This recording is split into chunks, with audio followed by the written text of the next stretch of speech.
prática o que está escrito em 1 João 5,4, porque todo que é nascido de Deus vence o mundo, e esta vitória que vence o mundo é a nossa fé. Se nós não colocarmos em prática o que está escrito em Hebreus 11,6, de fato, sem fé é impossível agradar a Deus. Ou seja, a fé, ela pode nos conduzir a ser mais próximo do Senhor, e a alegria de Deus quando olhar para mim e dizer assim, o meu irmão ali, Almir das Virgens, está lá fazendo lá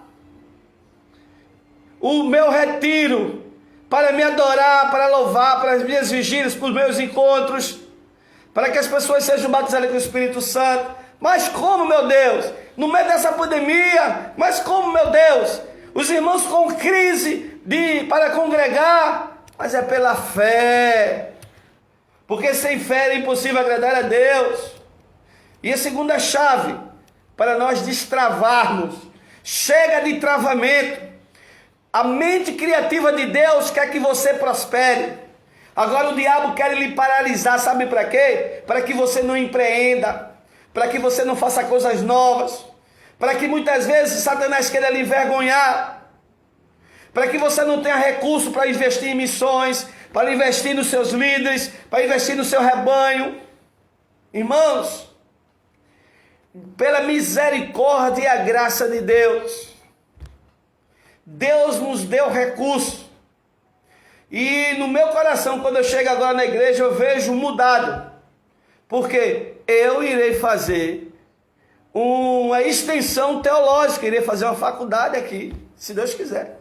Quer dizer, Deus já me deu. Quando eu vejo lá, eu já sei porque Deus me deu, porque a minha mente já projeta, já comecei.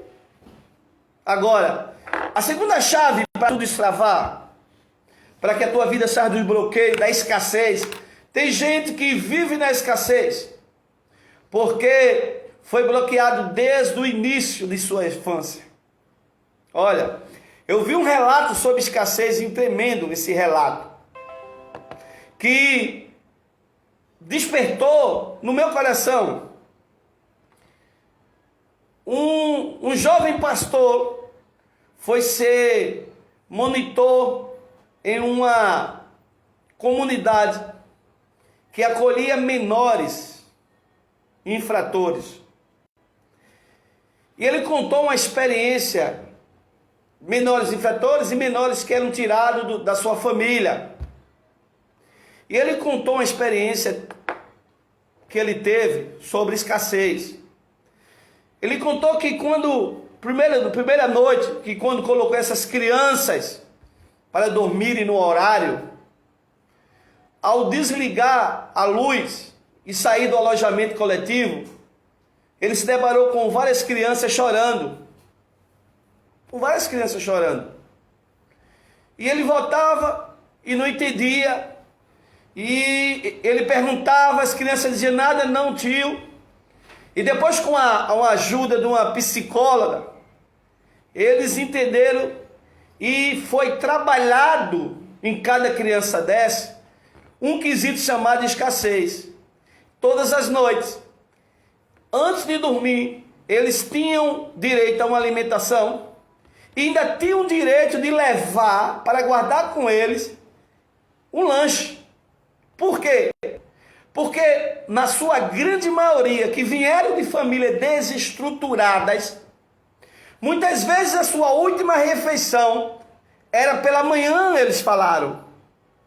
E esse bloqueio, esse trauma natural de passar o dia com fome e ainda dormir com fome, mesmo ele estando em um lugar de sociabilidade, pertencente ao Estado, onde era obrigação do Estado manter a sua alimentação, eles não entendiam. E daí então despertava um gatilho chamado escassez e necessidade. E daí então os monitores, juntamente com os psicólogos, desenvolveram essa técnica e eles passaram a dormir, porque eles começaram a dar uma informação para o cérebro que agora tinha acabado toda a fome, tinha cessado toda a falta de pão e de alimento. A Bíblia diz que a Bíblia é um livro extraordinário, que Josué, quando passa o rio Jordão, especificamente no capítulo 5, conta uma história de destravamento extraordinária, que tem tudo a ver com o segundo quesito, que é a oração e destravamento. A Bíblia diz que o povo chegou em Gilgal. Gilgal significa lugar que se renova a aliança, ou para renovar a aliança. E o livro de Josué conta que quando o povo, todo jovem adulto da nova aliança, porque a velha aliança tinha morrido lá no deserto, tinha ficado, não passaram da além do Jordão. A Bíblia diz que eles foram circuncidados. E após a sua circuncisão, a Bíblia diz que lá veio uma palavra dizendo: hoje cessou o maná. E a Bíblia diz que quando Josué, viu lá um anjo com a espada de fogo, Josué não entendeu. E Josué disse: alto lá. O anjo grita para Josué: tira a sandália, porque o lugar que tu estás pisando é lugar santo. Ou seja, Deus começa a tratar o coração do povo. Deus foi passar o povo em revista. Josué se prostra. E a Bíblia diz: naquele dia cessou o maná, e eles comeram o melhor da terra. Mas antes disso, Deus bradou para Josué e disse: Josué, hoje eu revolvi, não foi removi, revolvi o opróbrio, ou seja, eu tirei deles tudo aquilo que era de escravidão do seu passado, tudo que pertencia ao Egito.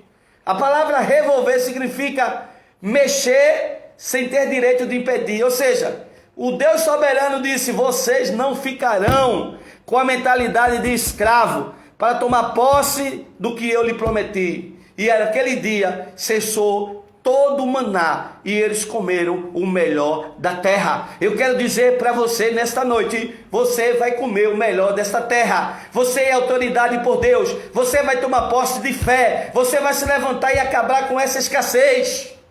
Deus te dará em dobro. Esse espírito de pobreza, esse espírito de escassez, de falta, cairá por terra na tua vida em nome de Jesus. Deus está te destravando nesta noite. Em último lugar, eu posso dizer que segundo lugar, chama-se oração. Volte a orar. Volte a orar, volte a orar. O povo de Israel, quando chega lá no capítulo 7 do livro de Josué, eles tinham as muralhas para derrubar. Jericó tinha as muralhas, mas o povo tinha um Deus que respondia oração. As muralhas eram 2,5 metros de largura por 9 de comprimento de altura. Mas a Bíblia diz que após orarem, intercederem, louvarem, seguiram o alarido de Deus, as trombetas tocaram, e de acordo com a ordem do Senhor, as muralhas caíram por terra e o povo foi vencido. Quer ver tua vida destravar? Comece a orar. Comece a orar. Aprenda que seu ministério é por fé. Comece a orar. Comece a orar que esse monte vai cair por terra de problema. Comece a orar que essa muralha sairá da tua frente, que tem te impedido de avançar, tem te travado, tem te paralisado. Você bate e volta, bate e volta, bate e volta. Você não vai mais recomeçar. Acredite. Deus te ama, mas eu quero dizer nesta noite, volte a orar. Comece a orar, compreenda isso, que o segundo gatilho para destravar é oração. Está escrito Marcos 11, 24. Por isso vos digo, que tudo quanto em oração pedirdes, crede que recebeste, será assim convosco. Eu já posso dizer, sábado, eu não estarei com 16 nem 18 cestas. Eu estarei com 30 cestas básicas, onde serão 30 famílias no interior, que eu serei usado pelo instrumento de Deus. Não estou aqui fazendo propaganda não, minha não. Eu não preciso disso não. Sabe por quê? Porque Deus fala por mim. Deixa eu contar um testemunho aqui. Eu estou dentro de uma comunidade, para você que não me conhece como pastor, hoje eu sou apóstolo de uma igreja lá batista, uma comunidade da fé. A minha formação teológica foi nos batistas nacionais, mas eu estudei 1 ano no batista tradicional lá na Capunga. Estudei lá no Batista do Norte, na Padre Inglês lá. Para mim foi fantástico conhecer esse grupo. E depois eu fui fazer convalidação com os batistas aqui em Boa Viagem, da igreja do pastor, o centro teológico lá do pastor Idelberto. Pessoas fantásticas, focadas em missões. Eu estou num local chamado Dom Helder Câmara. Eu sei que o meu local é um local muito difícil. Se fosse em outras áreas, eu ia dizer que lá é terra que enterra profeta. Mas como a Bíblia diz que o profeta não tem honra em sua terra, eu fico tranquilo. Sabe o que aconteceu? Um dia desse eu estava com uma discípula na loja dela, vendo um material. E numa loja ao lado tinha um material que a igreja precisava. E quando eu cheguei na loja ao lado, a discípula da nossa igreja, que está conosco há 20 anos, foi uma das fundadoras, está lá conosco. Só faça chuva, terremoto, maremoto, está lá. E Deus só tem destravado a vida dela. Todos que chegam perto de mim, Deus acrescenta, Deus destrava. O celeiro da nossa igreja é restituição sem limite.